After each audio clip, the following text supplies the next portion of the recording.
Good evening and welcome. I'm Nebraska Public Media News Director Dennis Kellogg, and I'll be the moderator for tonight's debate between the Republican candidates for governor. Participating tonight is former State Senator Theresa Thibodeau, Information Technology Manager Breland Ridenour, agri-businessman Charles Herbster, and State Senator Brett Lindstrom. For the next hour, these candidates will face questions from Nebraska journalists. The rules are fairly simple.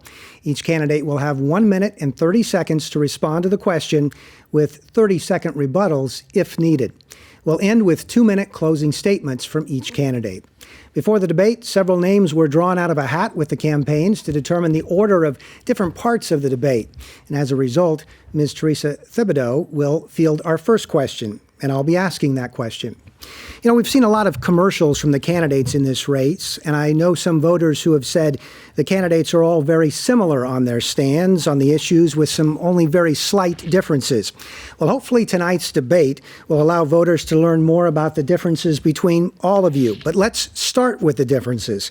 What's one issue in which your stand sets you apart from everyone else in the race? Thank you for that question, and good evening, Nebraska. One issue that sets me apart from the rest of this race is my plan to tackle property taxes by having the state step up to their constitutional duty and start funding our schools. When we do that, we can fund per child, and that way, no part of our state is ever funding some children more than others. In addition to that, if we fund at the state level per child, that would be an immediate significant property tax relief for so many Nebraskans that have been asking for it for years. Because for far too long, it has been piecemeal tax relief down at the legislature. And if you're like me, and I hear from a lot of Nebraskans, we are just sick and tired of those overbearing property tax bills. Especially as a small business owner, I paid $50,000 in property tax. It would sure be nice to really have something that will, solve that immediately and then move on to solve the rest of our taxes. Thank you. And up next is Breland Ridenour. One of the main glaring differences between me and the rest of the candidates is the fact that I am a constitutionalist. I believe in restoring and protecting the rights and liberties of the people. I believe this is first and foremost the priority of the highest elected leader in office of this state. And it's important that we protect the rights and liberties of the people. This isn't just a Republican thing. It's not just a Democrat thing. This is what everybody needs. This is what we need to do for all Nebraskans. Thank you. Charles Herbster. Well, good evening, Nebraska, and good evening to all of our voters. First of all, let me say that America is in trouble, and if America is in trouble, Nebraska is in trouble. America is Nebraska, and Nebraska is America. Going forward in 2022, all governor elections in all states will be the most important governor you've possibly ever voted for in your entire life. Governors moving forward will have two jobs. Number one, to lead their state, but number two, to push back against federal government overreach that's coming out of Washington like a tsunami. There's two types of leadership. There's transactional leadership and there's transformational leadership. I can tell you the difference is this. Transactional leadership continues the bureaucracy to keep continuing to move the state forward. If you're going to transform the state as a leader, that means you're a servant to every voter of the state. Thank you. And Brett Lindstrom. The one difference about me that's different than any other candidate that's running in this race is that I'm the only proven tax cutter that is running for governor on the Republican side. I've done it with Social Security tax, LB 64 last year, which was the largest tax cut we've done in decades. I'm doing it this year to speed up that same Social Security tax to end it in 2025. Again, being one of the largest tax cuts. I'm the only proven tax cutter when it comes to income tax, when it comes to both individual and corporate, and when it comes to property tax. I voted for every single property tax bill that has come before me. Currently, we have 825, LB 825 up tomorrow, which again will end the tax on Social Security income for 325,000 Nebraskans, putting more money in the pockets of those individuals. What happened a couple of days ago, I am now carrying the bill that has all the provisions of all the tax cuts that I just laid out. A $363 million reduction in income tax, parity in the corporate side, another $548 million in property tax relief that'll go out over the next couple of years. But we need to make sure that we're continuing to do those reforms. That's just the first step in addressing what we need to do to build the foundation to help Nebraska grow. But I'm the only one in this race who's a proven tax cutter. Thank you. Starting off questions from our panel of journalists is Colleen Williams. She's a longtime anchor at NTV based in Axtell. Colleen, Breland Ridenour will respond to your question first. Nebraska now leads the nation in overcrowded prisons. Long sentences and mandatory minimums are major contributors. Department data shows that overcrowding has been an issue since 1982. A proposal to build a new prison comes in at $270 million, while some state lawmakers say more prison beds will not solve the problem. How would you address this issue? Great question, Colleen. First off, we've got to start with what I call a 360-degree perspective. That means we understand the problem and the root cause, right? We want to understand every facet of the problem to make sure that if we're going to throw money at this, we want to make sure that it's going to fix the issue. We want to make sure that we have a solution that's actually going to fix the problem and is actually going to be sustainable for many, many years to come. Now, while we do have an overcrowding problem, and as you've mentioned, Colleen, that's been consistent for quite some time, being able to get a new prison, I think, is important, but it's not the only solution that we need to be applying. One thing we need to look at, too, is justice reformation. We also need to consider that we provide training and a trade training to make sure that we get inmates, nonviolent inmates especially, get them back into the workforce.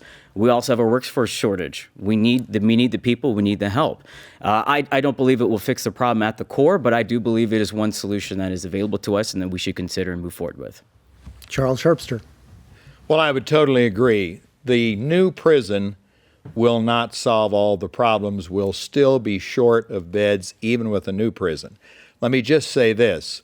The location of the new prison is going to be paramount because where we're located in Tecumseh, Nebraska now, we do not have the workforce to service a prison of any type. So that's one of the key things that we have to look at.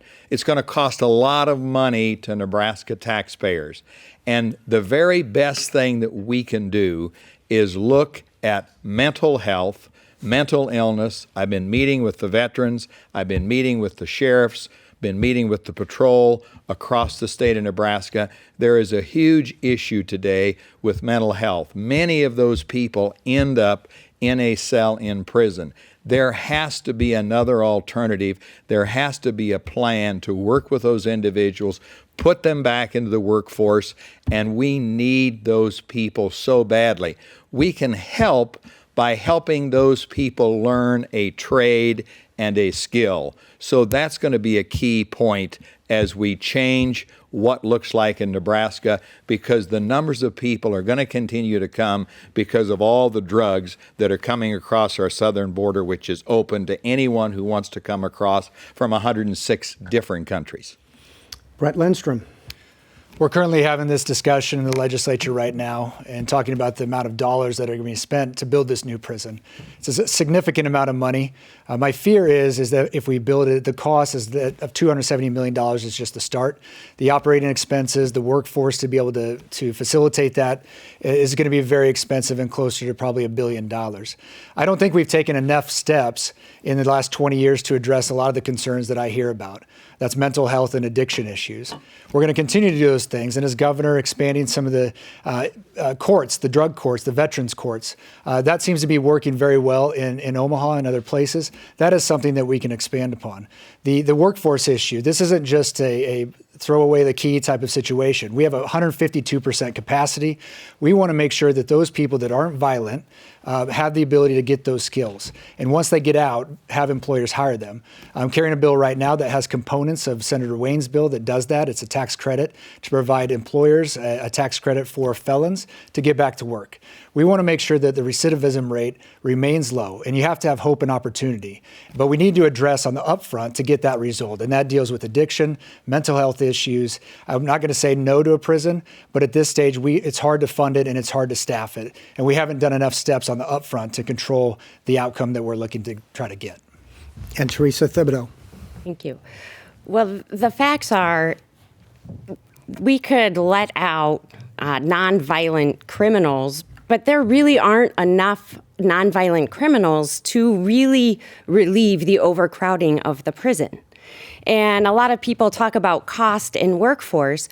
One of the things that is the problem with our current prison system, in addition to the overcrowding, is it's an unsafe work environment. And that building is so old and crumbling that it would cost more to put in the needed renovations to keep the corrections workers and everybody that enters the prison safe. So the alternative is to build a new prison. Within building a new prison, you can add those things that's easier for inmates to get to as far as the services that they need for drug addiction or mental health. We are going to see a lot of increases in mental health awareness and needs, especially after what's gone on the last 2 years. In addition to the drug courts and those types of things, they have worked in some areas. But as governor, you can't say it's worked in one area, so it will work in all areas. And if, as governor, you mandate counties or cities to do those things, who is going to pay for them? And at the end of the day, it has to be a very calculated and well thought out decision. Once the new prison is built, how do we keep those criminals in there that need to be put in jail? Make sure people do not get released too early. Thank you. Lauren Melendez is our next journalist. Lauren is an anchor and reporter at WOWT in Omaha. Welcome, Lauren, and Charles Herbster will answer your question first. Thank you. Farmers have been through it all recently. Labor shortages, supply chain issues, fluctuating commodity prices, droughts, and extreme weather. What do you think is the biggest threat to a Nebraska farmer and rancher, and how do you plan to address that? I think the biggest threat to agriculture in general, not only in Nebraska but across the whole nation, is the fact that we presently have foreign countries, particularly China, who are purchasing our agricultural technology. They're purchasing our land. There's some reason that even a Bill Gates today owns 246,000 acres of the greatest farmland in this country in 18 different states. We have to protect Nebraska agriculture. We have to protect our food production because we still not only feed America, but we feed the entire world. I assure you as governor, one of the very first things I will do is make sure that a foreign country, particularly one of our adversaries who's trying to take us down, cannot purchase agricultural land in the state of Nebraska. Trust me, if we thought we had an issue a few months ago when we had a pandemic and you went into Sam's or you went into Walmart, you could only buy maybe one box of Kleenex or one package of toilet tissue or one package of terry towels. Just wait until we go into the stores in America and our food is rationed. Then we will have one of the most serious problems possible. I can assure you, farmers are the most positive, creative, tough people in the world. And in Nebraska, we have 44.2 million acres of land dedicated to agriculture. Thank you. Brett Lindstrom. Within the agriculture community, I think the number one issue that I hear about most often is the burdensome taxes that we have, particularly with property tax. And so as governor, we're looking at reducing those through an education plan. Like I said, I'm carrying the tax cut now that has $548 million in a tax credit to offset the tax on the K through 12 education, which is about 25%. But we do need to get that in order. Depending on the agriculture, either beef, corn, soybeans, each one of those things had so unique challenges. And so when you talk about agriculture as corn or wheat in the western part of the state, water is a huge issue for them, particularly in McCook. And I applaud Governor Ricketts for taking steps dealing with Colorado on that front. But we do need to be good stewards of the water for irrigation. When it comes to beef, the next governor is going to have to be on the forefront of opening up those new channels on a global spectrum, really focused on making sure that we have country of origin labeling for Nebraska beef, We're going to have to continue to invest in independent processing.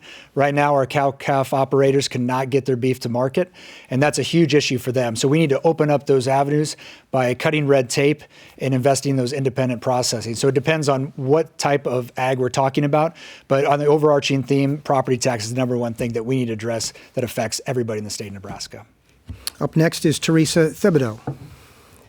A lot of the farmers and ranchers that I speak to across the state, they're very concerned about big corporate farming, and that the Big Four has come in and made it almost impossible for the small and mid-sized farms and ranches to make it. Then in addition to that, they are worried about their taxes and how much it is costing them to drive their trucks everywhere. And it's not only property tax, it's the fuel tax. With inflation, everything is just hurting them from every different area. Fertilizer is up, property taxes are up. Then the federal government tries to come in and enforce the 30 by 30. And thankfully, Nebraska was at the forefront of standing up to stand against that 30 by 30. Then we look at the water rights and the fact that neighboring states are not following the 1923 Water Compact. And how can the next governor stand up to Colorado and ensure that Colorado is not taking the water that is due to Nebraska in order to keep our farms going? Because at the end of the day, our farmers and ranchers, they are the ones that provide our food. They're the ones that take care of our families, and they are responsible for the majority of the economy in our state. And Breland Ridenour. Sure. So to echo some of the other candidates here, first and foremost would be property taxes. You can't plant more seed and you can't run more cattle on an acre of land than what they already do. There's no growth available to our farmers, and we need a better solution to property taxes that will stop crippling our agriculture industry. And as previously mentioned, the Big Four meat processing and packers. We have Nebraskans that are starting up local processing industry here in Nebraska. And as governor, I want to ensure that we are supporting them, as Senator Lindstrom said, cutting red tape, but also reinvesting into these establishments, because Nebraskans will stay local, they will keep the money here, and the Big Four monopoly will not be an issue anymore. However, a governor also interfaces with the federal government. We have antitrust laws. We need a federal government who will start enforcing those laws. Also, I bring a technological background, so I think IT. We need broadband. We need to make sure we can give broadband and good internet access to our farmers and ranchers so that they can get up with the times and they can leverage technology to be able to better their product and better their industry. And of course, mandatory country of origin labeling is absolutely crucial. Nebraskans need to know where their beef is coming from. Thank you. Well, the final journalist on our panel is Fred Knapp. He covers state government for Nebraska Public Media News. Fred, Brett Lindstrom will respond to your question first. People have talked for a long time about wanting to change the system of income sales and property taxes in Nebraska, and the legislature has started to make some of those changes. You've all talked about the first steps you would take, but what further reforms in taxes or spending would you pursue as governor? Thank you for that question. Like I mentioned, I'm on the forefront of working on that currently with the reduction and ending the tax on Social Security income. Again, taking on and carrying the bill to draw down and phase full percentage off the individual tax rate, parity with the corporate tax rate, and doing the property tax. I think the next step in that equation, again, operating in kind of the short term, is trying to tackle that demographic of the 18 to 35-year-old. The group that is working or coming into work. Right now, we're competing against states like South Dakota, states like Wyoming and Iowa. Iowa is going to be taking their tax rate down to 3.9%. So it's a combination of controlling spending. We can't ask the public sector to outpace the private sector and expect tax results. But one of the things that we need to tackle in a short amount of time, and what I think we can do under our budget, is raising that threshold for an individual filer, $50,000, and a joint filer of $100,000 to get closer to income tax of 0%. And that's one of the next steps after we pass the bills here in the next couple of weeks. That would be the next step as governors, is making sure that we're addressing that workforce issue, trying to compete, trying to retain and recruit talent. And by tackling that in that $50,000 to $100,000 range, I think will encourage people from a taxation standpoint to come here. That would be the first step in doing it, amongst other things, but that would be one thing that I would be focused on doing right away. Thank you. Theresa Thibodeau. The tax problem is absolutely imperative to fix, and we have all talked for a long time about that three-legged stool being out of balance. And I hear over and over from people going, we need property tax relief, we need property tax relief. And it seems that there's a little bit of relief or a little bit of credit, but the focus is always on income tax. And it's imperative to look at property tax first. We can do this by having a private audit group cut the waste and the spending. It happened in Texas. I researched it. I saw it. Texas liked it so much that they do it every 5 years, and they saved millions and millions of dollars. We can go back to what I said about school funding that will help with the property tax relief. And then when we look at if we need to get rid of some exemptions, let's do it smartly. Let's not just say, hey, South Dakota or Iowa or this or that did it. Let's look at what's right for Nebraska. And a lot of those service exemptions that go towards special interest, those could be gotten rid of and would give the state a lot more money in order to give the taxpayer some relief. Breland Ridenour. Well, first it does start with cutting spending. But before we can cut spending, we need to know where the money is going and what we can cut. We need proper reporting in this state. We can also leverage technology to make it easier, make it faster, and make it more accurate. But I am also a proponent for replacing the property tax system that we have today for property income and a number of our taxes, including the inheritance tax. I'm a proponent for the epic consumption tax. I believe consumption tax, I believe it's the best plan so far that will be able to provide not only relief, but also a solution that is sustainable. What we'll end up doing is actually increasing our tax revenue, but lowering the tax burden on Nebraskans. It's a common sense approach to taxes, in my opinion. And consumption tax, one of the great things I love about it is because as a taxpayer, you decide how much you pay and when you pay. Instead of those taxes getting taken out of your paycheck, or you get a bill every year or twice a year to pay your property taxes. That isn't the case in this instance. And what statistics are showing that a consumption tax will actually increase our revenue. In addition, it takes into consideration, the EPIC plan does, it takes into consideration those of lower income. It provides assistance to ensure that we're not putting a higher tax burden on those who are going to be most injured, if you would, by it. And so that's why I support the EPIC tax plan. And I believe we need to realize that we are in a sinking ship and there's nothing more we can do but bail out. Thank you. And Charles Herbster. Well, first of all, I want to thank Governor Kristi Noem for her endorsement for me to be the next governor of the state of Nebraska. We've had much discussion about taxes, the difference between South Dakota and Nebraska. Certainly, we look at what Governor Kim Reynolds did in Iowa just recently with the 3.9% flat tax rate that will go into effect by 2026. I've looked at North Carolina. I've looked at other states. In Nebraska, we have a 1967 tax code. Everybody's aware of that. And for the last 8 or 10 years, we've been talking about fixing the tax problem. We continue to put a Band-Aid on the wound. As governor, my proposal is very simple. We have to rebuild the entire tax code of the state of Nebraska. We have to start from the foundation. Just like you build a home, you got to start with the basement first. And so you need to look at Blueprint Nebraska. You need to look at EPIC consumption tax. You need to look at all the things that have been brought to the table. And out of that, you need to choose and pick what is going to be the most effective for Nebraska. I would say certainly right off the top, no inheritance tax. It crucifies farmers and ranchers and small business people in our state to have to pay inheritance tax to pass that on to their next generation. All right, thank you. And thanks to all of you for joining us for this live Nebraska Public Media News debate with some of the Republican candidates for governor, Theresa Thibodeau, Breland Ridenour, Charles Herbster, and Brett Lindstrom. Back now to NTV's Colleen Williams for the next question. Theresa Thibodeau will answer this question first. People look to our leaders for what is acceptable discourse. Open debate on the floor of Nebraska's nonpartisan unicameral has seen name-calling and personal attacks.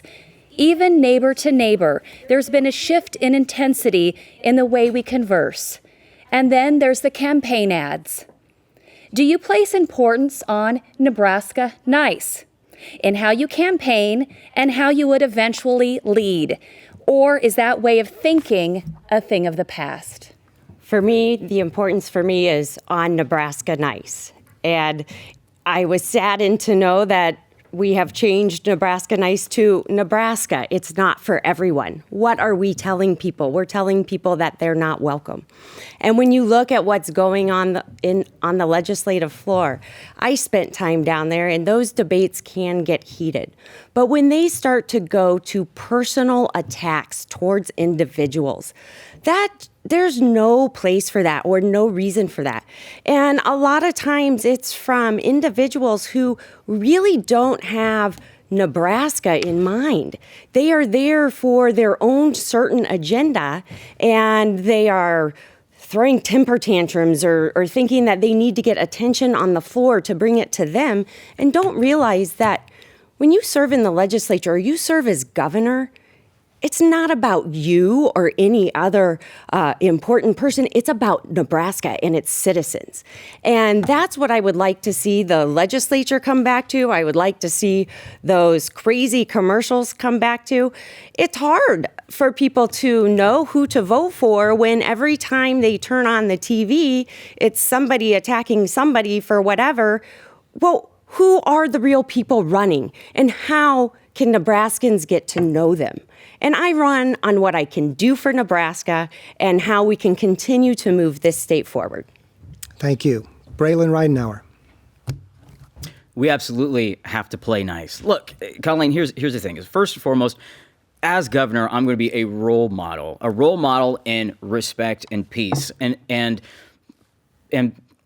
producing the attitude that we need to respect each other, because we are all elected officials. We are not.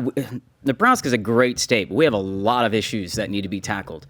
And we're not going to get any meaningful change in this state if we don't learn to find some common ground, if we don't learn to speak to each other respectfully, even if we have a difference of opinion.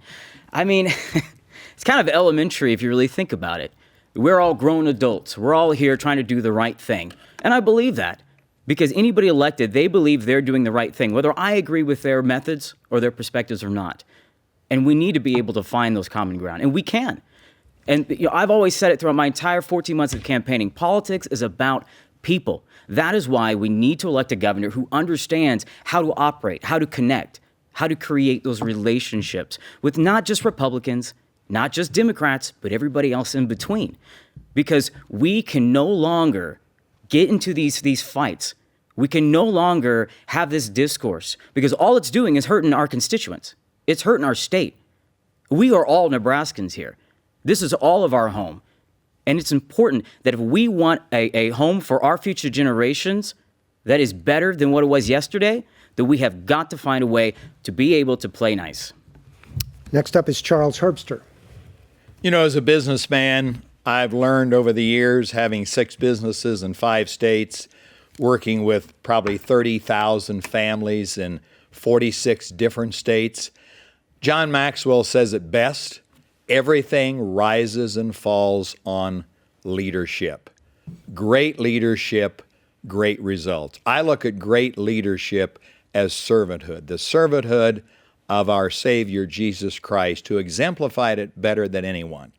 I will guarantee to the voters of this state, whatever party affiliation, whatever your feelings are, everybody has a seat at the table. In the business world, I have said over the last 30-some years, I always learn more from those people who were critical of me than those people who agreed with me.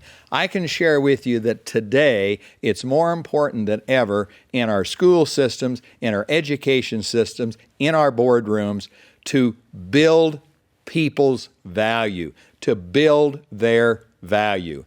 There is no room for us to criticize and condemn and attack others because we were all created in God's own image and we're all His children. And Brett Lindstrom. I spent the last 8 years in the legislature working with those folks on policy issues. What I can tell you is over those 8 years, I've got along with each and every individual, no matter where they sit on the political spectrum, no matter where they live in the state of Nebraska. And I can point to numerous bills that I've worked on and passed. If you just look at Social Security tax cut, last year we passed that. It was a unanimous vote. It was not a Republican or Democrat vote or urban or rural. I worked with Senator Sarah Howard, former senator, on dealing with the prescription drug monitoring system and opioids. I've worked with Senator Tony Vargas on dealing with payday lending issues. And I can go on and on about the senators that I've worked on a lot of different things. And yes, we disagree. And sometimes we disagree 90% of the time. But there's always one thing that we can come to a consensus on.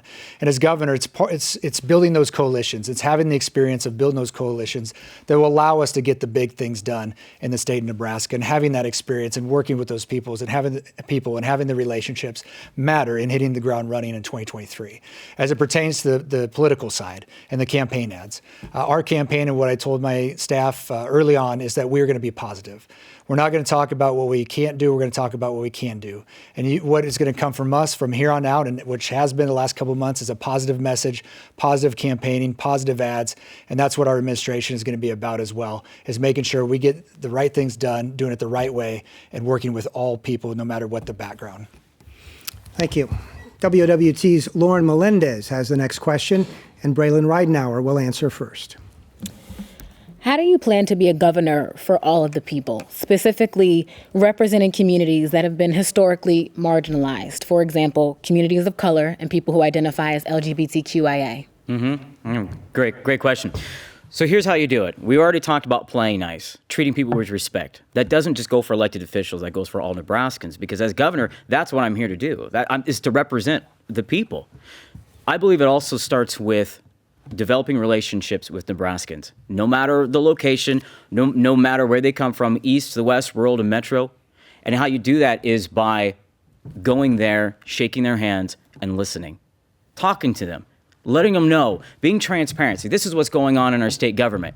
But what are your issues? What can I do to help you? As Charles mentioned, as governor, you're a servant to the people. That's all people, regardless of our perspectives, regardless of the way we choose to live our life. We're all Nebraskans first. And so I will start, and have been doing, as I mentioned, over 14 months of my campaigning, is being there with people. I close a lot of these meetings down, and these speaking engagements. I'm one of the last one to leave as the lights are going off, because I value the input, I value the opinion of all Nebraskans. And I mentioned earlier a 360-degree perspective. You don't get a 360-degree perspective of the issues at hand that affect Nebraskans. And those issues do vary from east to the west, metro to rural areas. But you don't get that full perspective by not connecting and engaging with Nebraskans. And so I value that. And I think that's extremely important. And I believe our leadership has not been doing that well enough. And I really look forward to accomplishing that and setting that goal to a greater height. Thank you. Charles Herbster. Already, I don't know how many different groups I've met with, but many over the past 3 months, plus campaigning the entire state from the west to the east. I can share with you, people want to be heard. They want a leader who will listen to them. Great leaders in our history books, if we study two things, exemplified two pieces of leadership. Number one, they were great listeners. They were willing to listen to each and every person. And number two, they didn't sit in an office somewhere. They weren't in an ivory tower. Leaders were with their people. when you spend time with your people out there, it doesn't make any difference what their background is. It doesn't make any difference what their color is. It doesn't make any difference what their belief system is. I assure you, as the next governor of this state, I'm going to spend much, much time out there with the people. I don't have to get home at 10 o'clock. I can stay up half the night. I do it now. I'm used to it. I've done it for 30 years. And you know what? Being governor of this state and bringing our people together is going to be what a leader does in the second 8 hours of the day and even the third 8 hours of the day. And everyone knows as I'm on the campaign trail, they have my card, they have my private cell number, they have my private email. Together, we are going to make Nebraska great again. And Brett Lindstrom. Well, first, we need to change how we're perceived. Right now, Nebraska is not for everyone is not the message that I want to send as governor. We simply can't. We have too many jobs in the state of Nebraska, 60,000 plus unfilled jobs. We're not going to be able to grow organically and bring people and retain and recruit talent by sending that message that Nebraska is not for everyone. Knowledge and education is the great equalizer, and that can go hand in hand with property tax relief, and it's something that I've worked on and will continue to work on to make sure that we're investing in kids to get a good outcome. And that's also investing in communities. And right now, we're in the legislature, we're having those discussions, and we're looking at some of the funds that we received and investing in North Omaha, South Omaha, and other places that have a much higher poverty level and have a much broader disconnect on some of the outlets that they need to have to be successful. So when you give people the hope and a job and making sure that we're providing that education, you're going to get a good outcome. And as governor, I would be the governor for everyone, representing 1.9 million people. Obviously, sometimes people will disagree, but I will always have each and every individual in mind when making policy decisions and making sure that we're investing in the right outcomes. And that's partnering with local communities across the state of Nebraska and walking alongside how to meet the needs of those individuals and partnering with those communities to meet those needs. Thank you. And up next, Theresa Thibodeau. Well, very interesting question. Since I'm the only female on this stage, some experiences over my campaign is there have been leaders that have come to me and said, we really like what you say. You have great ideas. You connect with people. You get everyday Nebraskans. So why don't you take all of that knowledge and get behind one of the men? And literally, it's happened since I announced in November to just the other day. And that's frustrating. And as governor, you can be the leader in that. And I will walk beside all men and women and all Nebraskans. And I will not go into any community and think that I know what they need or talk at them or to them. It is about building relationships and connecting. There is the saying, nobody cares what you know until they know who you are. And it's true. And sharing the experiences of raising a family, of paying taxes, of owning a business. It's all those different things that give me the quality experience that when I go out, I can resonate with all Nebraskans and listen, and we can share what we agree upon and share what each community thinks is best for them. That is the best way to do it. Because if we just keep throwing money at things, nothing will get better. We've been doing that for years. So let's really do a deep dive and see what is really needed. Thank you. Back to Nebraska Public Media's Fred Knapp, who will take the next question. Charles Herbster will respond to your question first. There are currently proposals to spend hundreds of millions of dollars to build a canal to bring water from the South Platte River in Colorado to Nebraska, and to build a lake between Lincoln and Omaha. What's your position on those expenditures?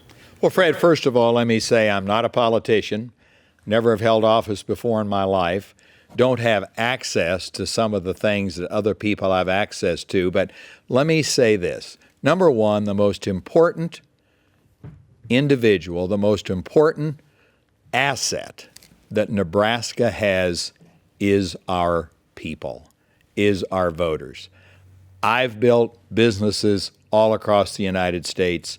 I could live anywhere that I want to live. I choose to live in Nebraska as a fifth-generation farmer, rancher, because the people of Nebraska are special. Secondly, outside of our people, The next most valuable asset is our land and our resources, and that includes water. I've been saying as I've traveled across the state, within 10 years or less, water will be the number one topic for the state of Nebraska. Whatever it takes to preserve our resources and protect our people, you can be sure as governor, that will be the first thing I think about every single morning when I wake up. Brett Lindstrom. This is a topic I brought up before Governor Ricketts announced his canal proposal at the Farm Bureau Forum in Kearney. When you look at the migration going on into Colorado and possibly harming Nebraska and our agriculture and our water rights, you can look back at the Republican River Valley Compact, where we got sued by Kansas by $9 million. What I stated there was that it's going to impact, the migration into Colorado would impact Nebraska agriculture in particular. And we touched on it earlier with the surface and groundwater and traveling to McCook and meeting the needs for agriculture out there when it comes to water. And so I agree that we do need to spend some dollars to make sure that we're protecting the water rights for Nebraska citizens. I just didn't know about the 99-year compact. When I talk about the lake, when we think about, again, all these things that stack up to make Nebraska competitive, we have a lot of people in the state that travel on the weekends to Okoboji and Ozarks and spend dollars outside of the state of Nebraska. I think that it's a very good investment to look at that and putting that in Nebraska. And I think we'll see a very good return on investment by keeping younger families here, keeping people here, and having that outlet for recreation and doing the things that right now they're leaving the state of Nebraska to do. Thank you. Answering next is Theresa Thibodeau. Thank you. And when we are looking at these different ideas in the canal and what's going on in Ashland, you can have access to it. It's all right there. There's media stories. There's what's been presented to the legislature, and just reading it and getting to know it and asking questions. And Nebraskans and farmers are worried with Colorado taking the water that is due to us and not abiding by that 1923 water compact. In addition to that, though, building that canal could help put water in there for years like we may be going into this year, seeing how dry it is, so that farmers can continue to irrigate in those dry years and not worry about drying up the water. It's certainly back to protecting our water rights and protecting the economy that provides us most of what Nebraska needs as far as food and economic health. And when I look at the proposal in Ashland, I would like to look into it a little bit more. One of the things that concerns me, so in case you don't know, Nebraskans, we do have a beautiful lake that's not in Iowa. It's called Lake McConaughey. And are we going to end up taking more money and putting it to one side of the state instead of the other? So let's see how we can grow our entire state. Because if we only focus on one portion of our state and not the other, the entire state fails. We need to have a healthy state all around. Thank you. And Breland Ridenour.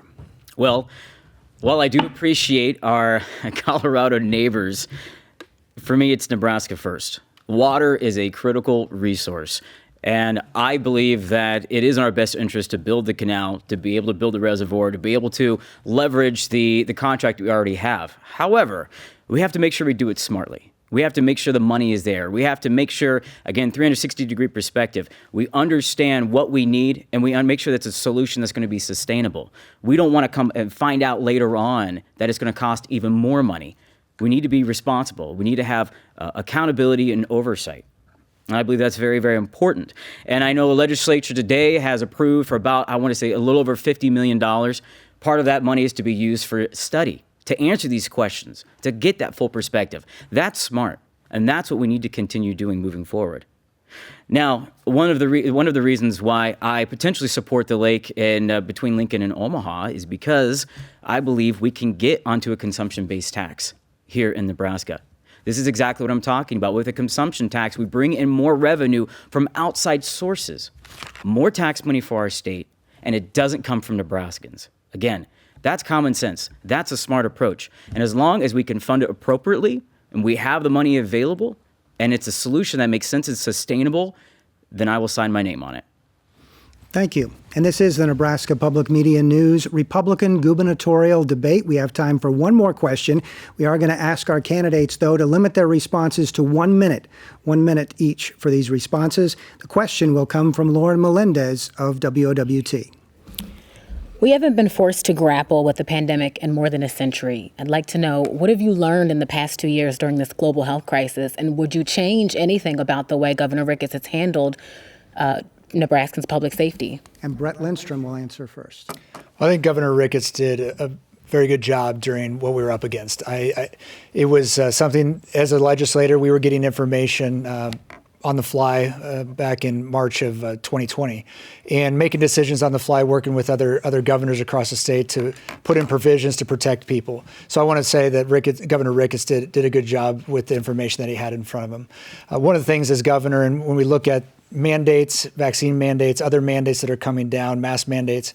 As governor, I will push back against any type of mandate that comes from the federal side or even from the state side. One of the things that I disagree with, we need to keep business open. The economy is vital, and I applaud Governor Ricketts for doing that. However, there were things that shut down, churches and other and things of that nature.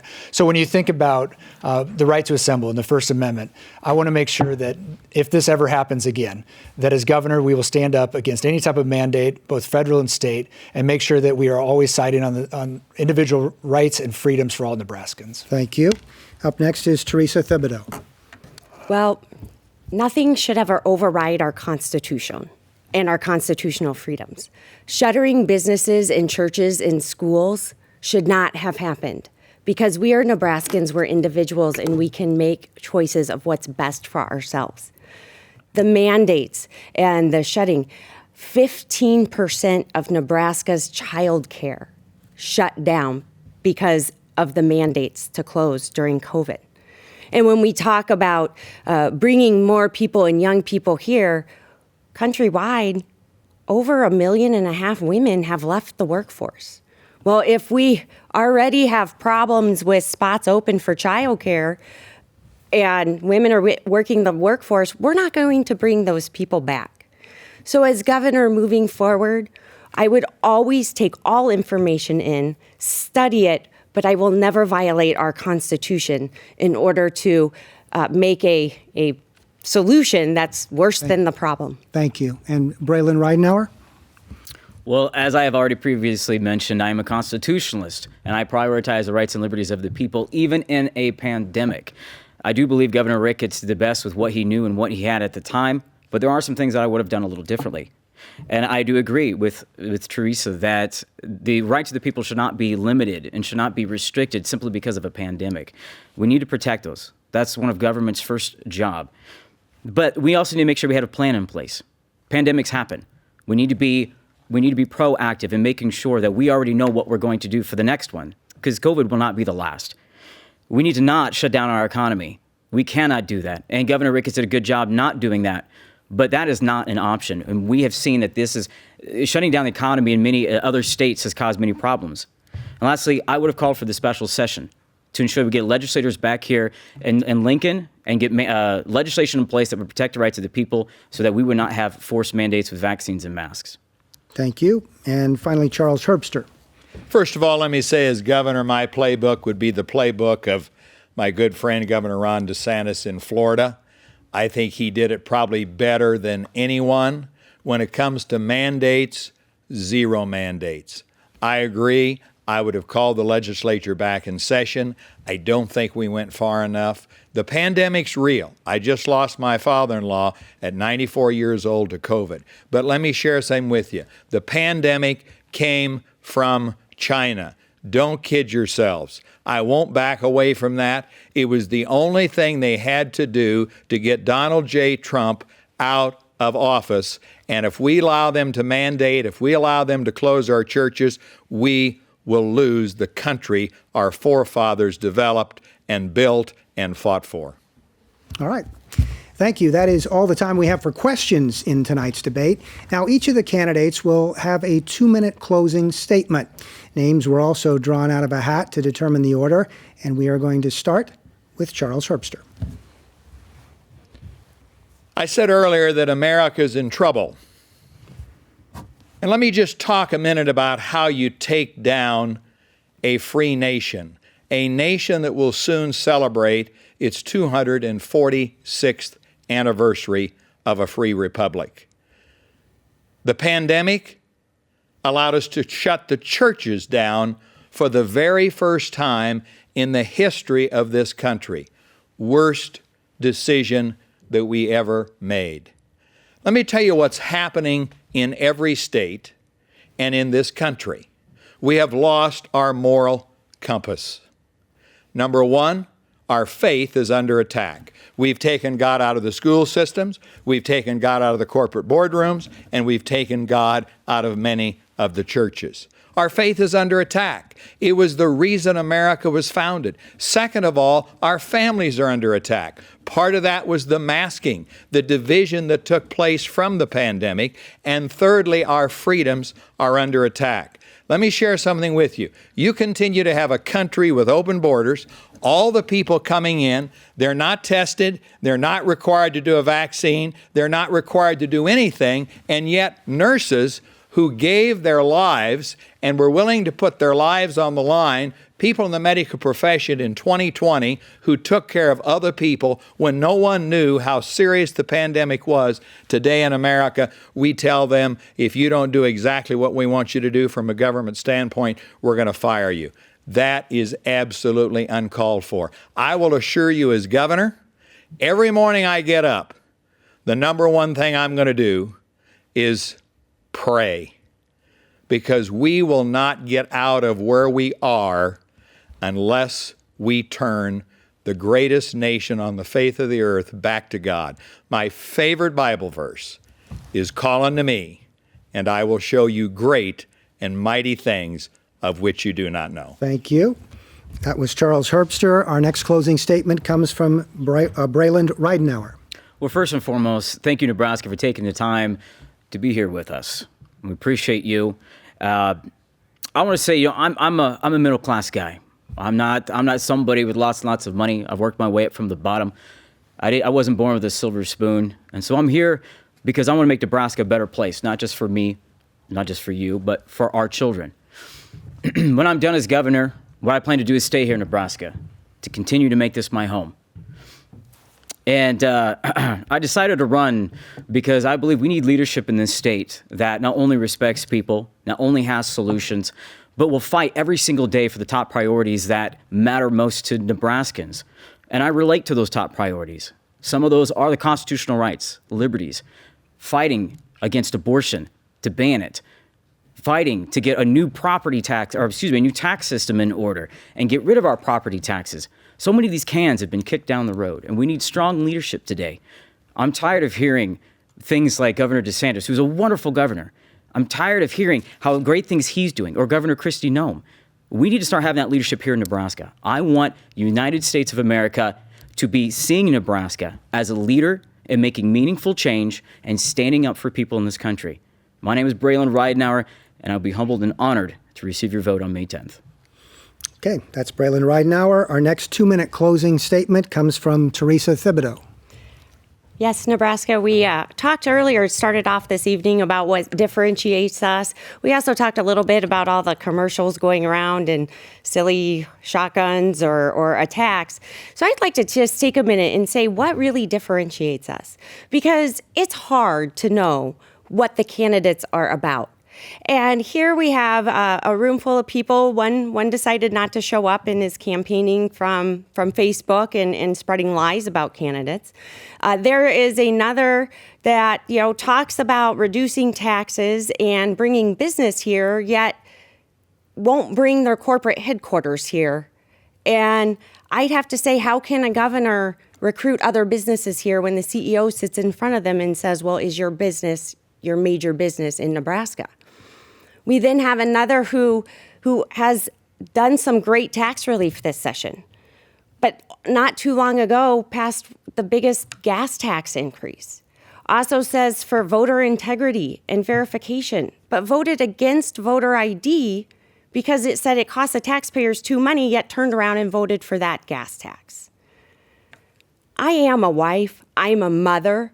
I have experience in the corporate level. I have experience as a business owner. I have experience in the legislature. It's not about how many years you've been in there. It's about your quality of experiences. And 8 years in the legislature is great, but as governor, you have to work with all governments, city, county. I've served city government. I've sat on boards and commissions to appoint people to state government and judges. I have the well-rounded experience to stand up and serve this state. I am Theresa Thibodeau, and I would appreciate your vote on May 10th. Thank you. All right, that's Theresa Thibodeau. And our final closing statement for 2 minutes comes from Brett Lindstrom. Well, this election comes down to next generation leadership and experience. As my time as a state senator, I've passed nearly 60 bills, actually this year over 60 bills, ranging on a lot of different issues. Again, what distinguishes me amongst the candidates in this race is that I'm a tax cutter. I've slashed taxes over my years. I'm currently slashing taxes and will continue to do so as governor. As next generation leader, we need to recruit and retain talent. We need to be competitive. This is what my campaign is all about, making sure that we're doing the right investments to get the best results. That includes rural broadband. That includes infrastructure spending on getting our roads built out, 275, 81, connecting Chadron to Rapid City. We need rural workforce housing in general. We need to make sure that we're working with communities to provide childcare. We're working with communities to provide incentives and investments and amenities for those people to reside and stay in their community. I have 3 young kids, 10, 8, and 5. And when I think about what the opportunities that I had as a kid, I want to make sure that all Nebraskans and all young families have those same opportunities too. And providing that walk alongside type of approach as your governor, meeting the needs of the local community, working with people to accomplish big things and goals.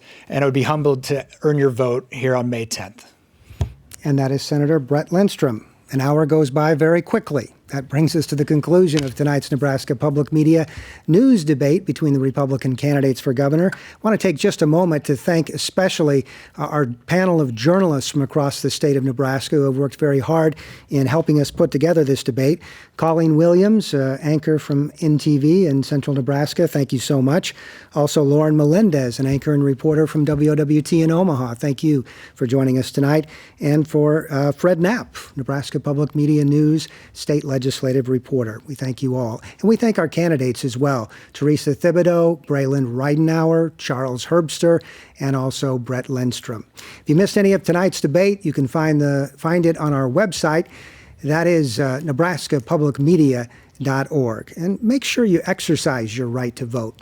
The Nebraska primary is May 10th. If you need a mail-in ballot, request one by the Monday before, and that's May 2nd.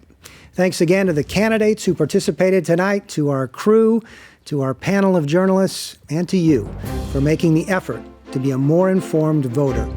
For all of us at Nebraska Public Media News, I'm Dennis Kellogg. Good night.